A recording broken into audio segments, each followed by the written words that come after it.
Hiya guys, welcome to a brand new episode of a show I like to call Reasons to Live. In essence, it's a show dedicated specifically towards all of you out there watching this who struggle with suicidal thoughts just like I once did myself. Remind you that there are dozens, hundreds, thousands, millions, billions, trillions, decillion, infinite reasons why you should choose life. And I'm very excited for today's video because the topic of today's episode is getting to be a nerd. Yep. What do you geek out over? What are you a nerd for? For me right now, it's WandaVision. I can't get enough of the show. I keep buying Funko Pops. I want more merchandise. I love it. I love it. But I geek out over a lot of stuff. Marvel itself, marine biology, history, paleontology, wrestling, DC Comics. I love so many things. I'm such a nerd for these things. And it brings me a lot of joy that I would not have gotten to experience if I decided to go through with my suicide attempt all those years ago. I would never get to have this much fun collecting, going to shops, getting merch, going to movies, all that kind of stuff. I would never have gotten to experience that.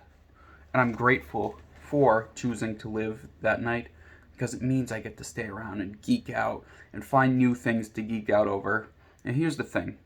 If you go through with your suicide attempt or suicidal thoughts, you'll never get to experience that kind of joy ever again. You'll never get to go to your favorite movie, buy your favorite collectible, what have you. Oh, find new stuff to geek out over. I love that too. But you'll never get to experience that if you die now. So just consider sticking around for that. It might not be this big, gigantic thing that one would picture as a reason to live, but if it brings you joy, excitement, and happiness, then it's a reason to live, my friend. That's what life is supposed to be about. Getting to enjoy the things that you like. And those little insignificant things make up why life is so freaking awesome. Before you get going though, might I trouble you for a quick 1v1? Now down in the link in the description below, I took the liberty of putting 5 mental health resources that you can use. National Suicide Prevention Lifeline, Trevor Project, Trans Lifeline, Crisis Text Line, and the National Sexual Assault Hotline. And I know, it can be a very scary thing to reach out to these things. That's what prevents a lot of us from reaching out for help, right?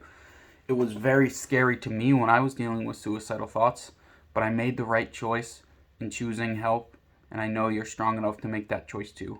So, on top of that, here's what I did to help get rid of those murky waters that you might be finding yourself facing right now. On top of putting their respective numbers, I've also put links to all their respective web pages. So go, check out things such as their FAQ page, see what happens when you reach out to them. Knowledge is power, my friends. And one more thing. Please click the first link in the description below. That'll take you to an article by BuzzFeed News that does a great job of just slapping away those stupid myths that have come to prevent a lot of us from reaching out for help. It's a fascinating read, and I know it can be useful to you. Alright, you're awesome. You're stronger than you know. My name is Matthew Gonzalez, and remember, there's always a reason to smile.